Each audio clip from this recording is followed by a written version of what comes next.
નમસ્કાર, સુસ્વાગતમ.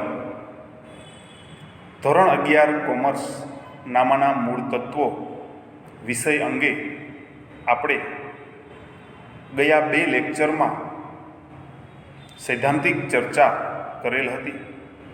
આ જ સૈદ્ધાંતિક ચર્ચા આજે આપણે આગળ વધારીએ તો ધોરણ 11 કોમર્સ નામાના મૂળ તત્વો ભાગ 1 પ્રકરણ 1 આ મુજબ છે: હિસાબી પદ્ધતિ અને તેના પારિભાષિક શબ્દ. અને આજે પણ તેની સૈદ્ધાંતિક ચર્ચા એટલે કે થિયરીની ચર્ચા આજે આપણે આગળ વધારવાની છે.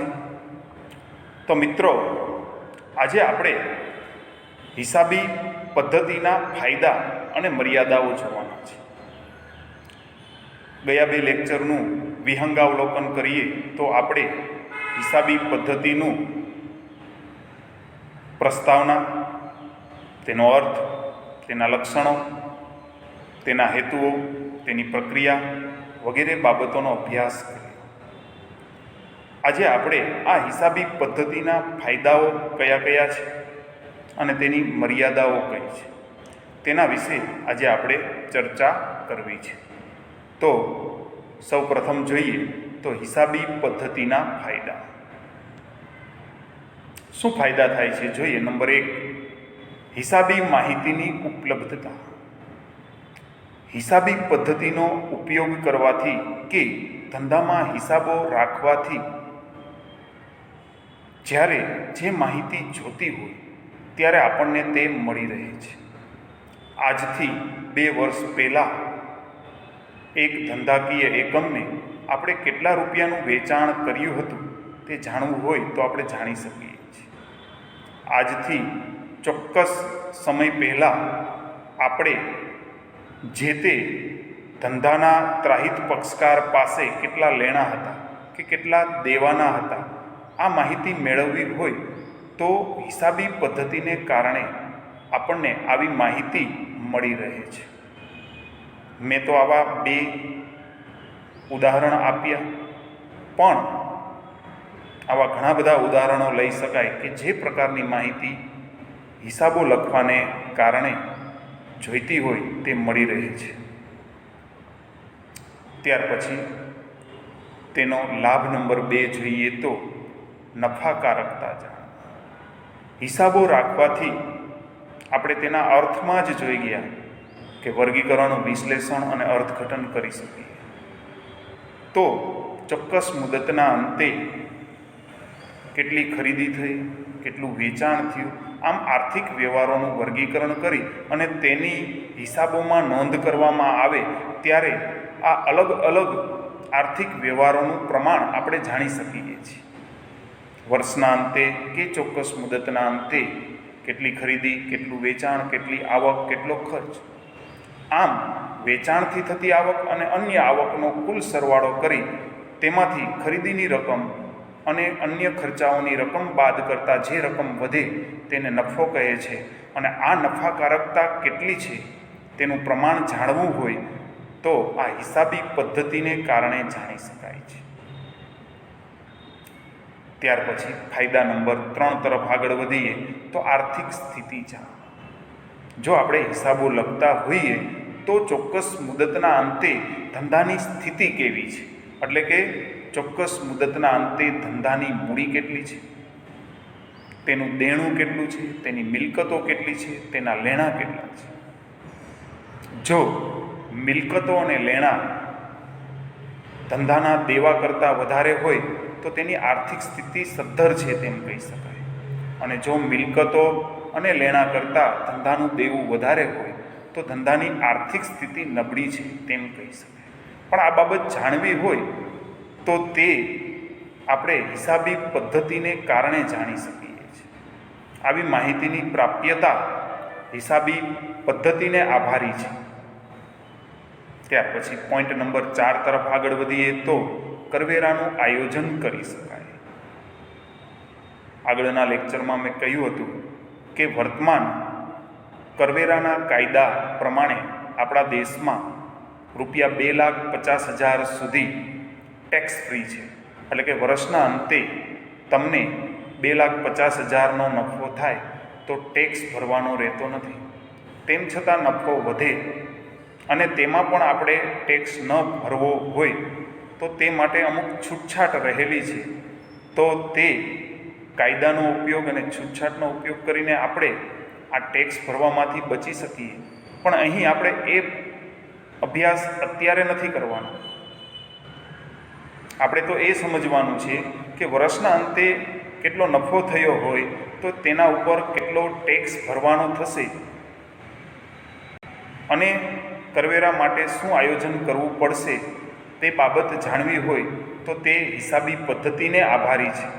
હિસાબો રાખવાથી ચોક્કસ મુદતના અંતે ધંધાનું પરિણામ જાણી શકાય અને ધંધાના પરિણામને આધારે કરવેરાનું પ્રમાણ જાણી શકાય છે. પોઈન્ટ નંબર 5 તરફ આગળ વધીએ તો ધંધાનું મૂલ્યાંકન. આપણે હમણાં પોઈન્ટ નંબર 3માં જ ભણી ગયા કે ચોક્કસ મુદતના અંતે ધંધામાં મિલકતો, લેણા, મૂડી, દેણા આ બધાનું પ્રમાણ કેટલું છે તે હિસાબોને કારણે જાણી શકાય તો ધંધાનું મૂલ્યાંકન પણ કરી શકાય. ધારો કે એક ધંધાની મિલકતો 50 લાખની છે, તેના લેણા 10 લાખના છે, તો ધંધાની કિંમત 60 લાખ થઈ એવું આપણે મગજમાં વિચારતા હોઈએ, પણ આ ખોટું છે. સામે ધંધાનું દેવું કેટલું છે, જવાબદારી કેટલી છે તે પણ જાણવું પડે. તો આર્થિક સ્થિતિ જાણતી વખતે આપણે ધંધાની મિલકત અને લેણા, મૂડી અને દેવા આ ચારેય બાબતોનો અભ્યાસ કરવો પડે. તો અહીં ઉદાહરણ મુજબ મિલકતો અને લેણાની કિંમત 60 લાખ થઈ અને ધારો કે તે જ ધંધાના દેવા કે લોન છે તે 20 લાખ રૂપિયાની હોય તો એ 60 લાખમાંથી 20 લાખ બાદ કરતાં જે 40 લાખ આવે તે ધંધાનું મૂલ્ય ગણી શકાય. તો આમ હિસાબો રાખવાને કારણે આપણે ધંધાનું મૂલ્યાંકન પણ કરી શકીએ છીએ. ત્યાર પછી પોઈન્ટ નંબર 6 તરફ આગળ વધીએ તો નિર્ણય ઘડતર. હિસાબો લખીએ તો આપણે ધંધાનું પરિણામ જાણી શકીએ. તે આપણે પોઈન્ટ નંબર 2માં શીખી ગયા. તો ધંધાનું પરિણામ ખરાબ આવે તો હવે આ સુધારાલક્ષી પગલાં લેવા માટે કેવા નિર્ણયો લેવા પડશે તે બાબતનો અંદાજ પણ હિસાબોને કારણે મેળવી શકાય. હિસાબો દ્વારા માહિતી મેળવી અને કઈ માહિતીને કારણે ધંધાનું પરિણામ ખરાબ આવ્યું છે તે જાણી અને આ વિચલનો દૂર કરી સુધારાલક્ષી પગલાં લેવાના નિર્ણયોનું ઘડતર કરી શકાય છે. ત્યાર પછી આગળ વધીએ તો પોઈન્ટ નંબર 7 પુરાવા તરીકે.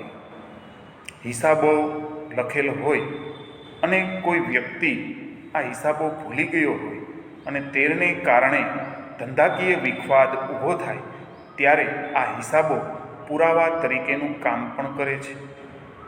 બે પક્ષકારો વચ્ચે સમાધાનનું કામ કરે છે. ઉદાહરણ લઈએ, ધારો કે એક ધંધાકીય મિત્ર આપણી પાસેથી 20,000 રૂપિયા ઉછીના લઈ ગયો. આપણે તેના માટે વાઉચર પણ તૈયાર કર્યું, તેની સહી પણ લીધી. હવે આપણો અંગત મિત્ર હોવાથી આપણે ચોક્કસ મુદત માટે ઉઘરાણી કરી નહીં અને આ મિત્ર છે એ આપણને આ રકમ ચૂકવવાનું ભૂલી જાય છે. હવે આપણે તેની પાસે ઉઘરાણી કરીએ ત્યારે તે મિત્ર એમ કહે કે મારે આ રકમ ચૂકવવાની થતી નથી કારણ કે મેં આવા કોઈ ઉછીના પૈસા લીધા જ નથી. તે ભૂલી ગયો હોય, તેનો ઈરાદો ખરાબ ન હોય, ત્યારે આપણે જે વાઉચર તૈયાર કર્યું હોય, તેની જ્યાં સહી લીધી હોય, જ્યાં હિસાબો લખ્યા હોય એ બાબત બતાવી અને આપણે એને પુરાવા તરીકે ઉપયોગ કરી યાદ અપાવી શકીએ છીએ. આ ઉપરાંત ધંધાકીય ઝઘડાઓનું નિવારણ લાવવા માટે પણ આ હિસાબો પુરાવા તરીકે ઉપયોગમાં લઈ શકાય છે. ત્યારબાદ આગળ વધીએ તો ભૂતકાળની કામગીરી સાથે હિસાબો રાખીએ તો ભૂતકાળમાં હિસાબો રાખેલ હોય, વર્તમાનમાં હિસાબો રાખેલ હોય તો ત્યારની ધંધાની સ્થિતિ અને વર્તમાન સ્થિતિ અને વર્તમાન ધંધાનું પરિણામ આ બંનેની સરખામણી કરી ધંધાએ વિકાસ કર્યો છે કે ધંધાની કામગીરી નબળી પડી છે તે બાબત આપણે જાણી શકીએ છીએ. ત્યાર પછી આગળ વધીએ તો નૈતિક અંકુશ. આપણે અગાઉના લેક્ચરમાં ભૂલો અને છેતરપિંડી અટકાવવાનો હેતુ હિસાબી પદ્ધતિનો આપણે સમજી ગયા હતા. તો હિસાબી પદ્ધતિનો જે હેતુ છે ભૂલો અને છેતરપિંડી અટકાવવી, એ જ બાબત અહીં નૈતિક અંકુશના સ્વરૂપે આ પોઈન્ટ લીધેલ છે. તો છેતરપિંડી અટકે છે, ભૂલો અટકે છે, કર્મચારીઓ પર નૈતિક અંકુશ રાખી શકાય છે. કોઈ પણ હિસાબી ગોટાળા થઈ શકશે નહીં, કારણ કે હિસાબોનું ઓડિટ કે હિસાબોની ચકાસણી ગમે ત્યારે થાય ત્યારે કર્મચારીને ડર રહે છે કે આપણી છેતરપિંડી પકડાઈ જવાની શક્યતા રહેલી છે. અને આવા સમયે હિસાબો રાખવાને કારણે કર્મચારીઓ પર નૈતિક અંકુશ રહે છે. આ બાબત પણ હિસાબી પદ્ધતિનો ફાયદો ગણાવી શકીએ. ત્યારબાદ આગળ વધીએ તો સુધારાત્મક પગલાં. અહીં પોઈન્ટ નંબર 10 છે, ભૂલથી 9 છપાઈ ગયેલ છે તો આપણે એને નંબર 10 તરીકે લેશું. સુધારાત્મક પગલાં. હિસાબી ભૂલો થઈ હોય, છેતરપિંડી થઈ હોય અને હિસાબોની ચકાસણી કરતાં આ બાબત ધ્યાનમાં આવી હોય તો હિસાબી ભૂલોને સુધારવા માટે સુધારાલક્ષી પગલાઓ લઈ શકાય છે, તે અંગેના નિર્ણયો લઈ શકાય છે. આમ હિસાબી પદ્ધતિ રાખવાને કારણે અનેક ફાયદાઓ થતા હોય છે.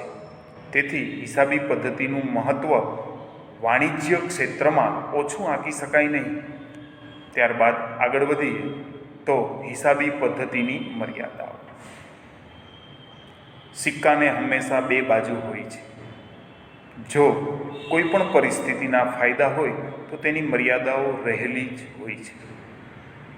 પણ આપણે અહીં મર્યાદાને ધ્યાનમાં રાખી અને એવું નથી વિચારવાનું કે હિસાબો રાખવાથી તો આટલી બધી મર્યાદાઓ રહેલી છે, આ શીખવાનું જ મૂકી દઈએ, આવું વિચારવાનું નથી મિત્રો.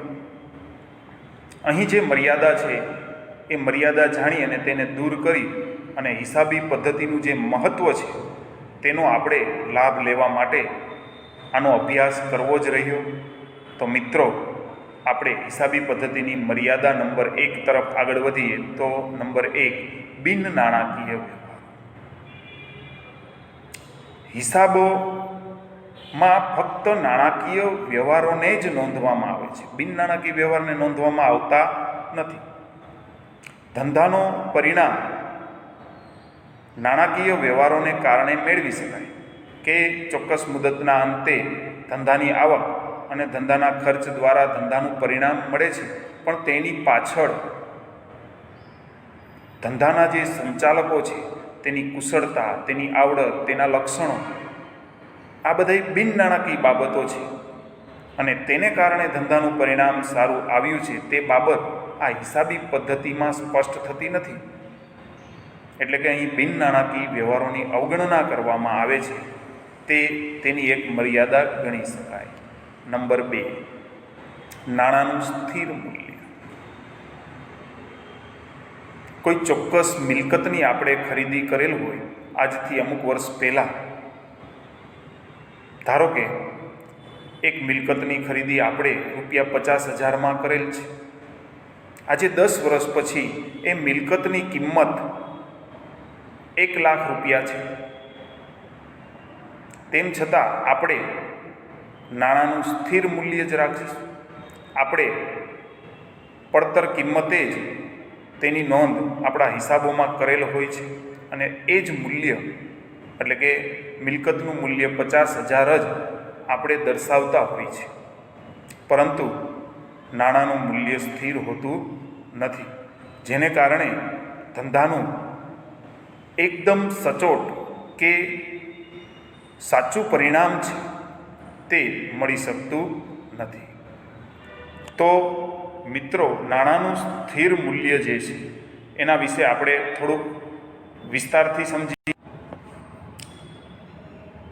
તો ભારતમાં ચલણ રૂપિયા છે, અમેરિકામાં ચલણ ડોલર છે. તો ડોલર અને રૂપિયાના બંનેના જે ચલણનો વિનિમય દર છે એમાં પણ તફાવત આવતો હોય છે. તો મિત્રો, અહીં આ ચલણ દરમાં જે ફેરફાર થાય તેને કારણે પણ ધંધાની મિલકતો, દેવા વગેરેમાં ફેરફાર થતા હોય છે. તો તેની પણ અહીં અવગણના કરવામાં આવે છે. જો કે વર્તમાન સમયમાં ફુગાવાલક્ષી હિસાબોની એક શાખા બહાર પડેલ છે, જેનો પ્રયાસ આ મર્યાદા દૂર કરવાનો છે.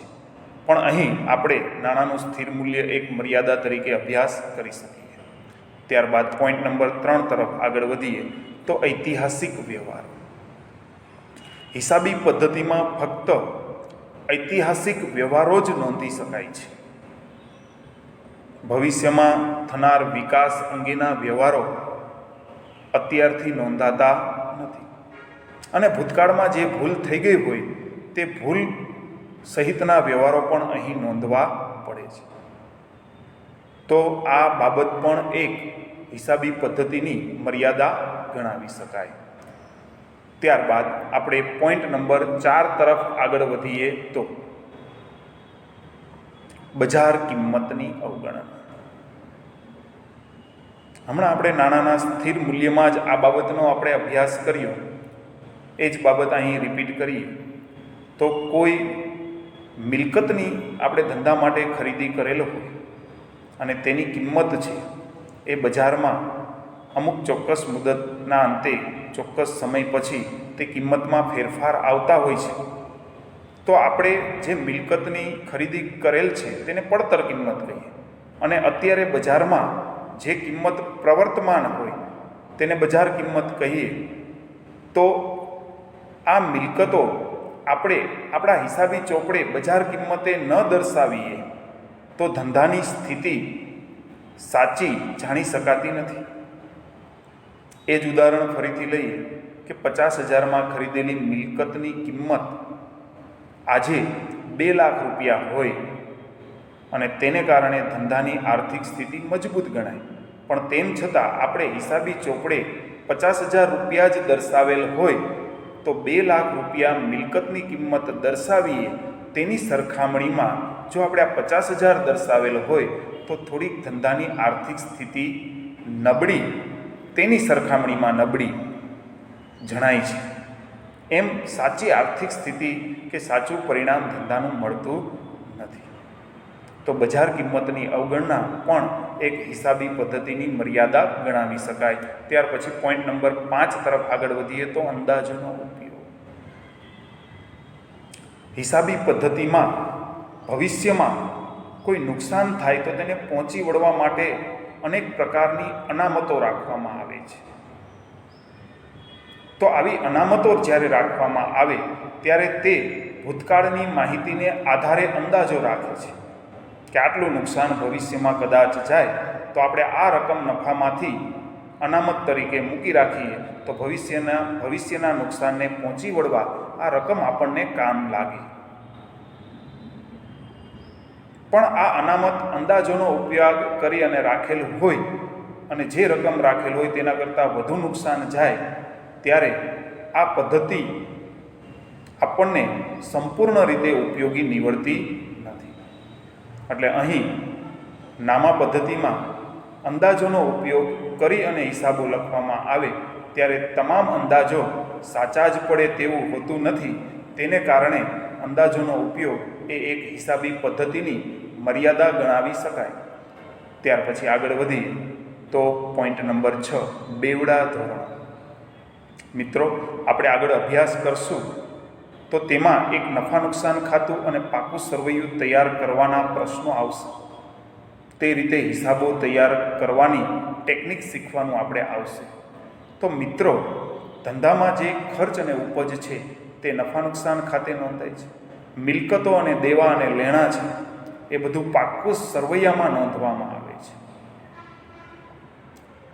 તો જે ઉપજ ખર્ચના વ્યવહારો છે તે હિસાબી પદ્ધતિમાં જે તે બજાર કિંમતે જ નોંધવામાં આવે છે. અને જ્યારે ધંધાની મિલકતો જે ચોક્કસ મુદત પહેલાં ખરીદેલ હોય તો આ મિલકતો અને દેવા જૂની કિંમતે દર્શાવવામાં આવે છે. આમ ખર્ચ અને ઉપજ બજાર કિંમતે નોંધાય છે અને મિલકતો અને દેવા જૂની કિંમતે નોંધાય છે. આમ આ હિસાબી પદ્ધતિમાં બેવડા ધોરણો જોવા મળે છે. તેથી આ બેવડા ધોરણો છે એ પણ એક હિસાબી પદ્ધતિની મર્યાદા ગણાવી શકાય. મિત્રો, તો આ હિસાબી પદ્ધતિના ફાયદા અને મર્યાદાઓ વિશે આપણે આ ચર્ચા કરી. આ તમામ સૈદ્ધાંતિક ચર્ચાની સમજૂતી તમને મળી ગઈ હશે. સરળતાથી તમામ બાબતો તમે સમજ્યા હશો તેવી આશા રાખું છું. આ સાથે હું મારું વક્તવ્ય અહીં પૂર્ણ કરું છું. ઘરે રહો, સુરક્ષિત રહો, સલામત રહો તેવી શુભેચ્છા સાથે આભાર અને અસ્તુ.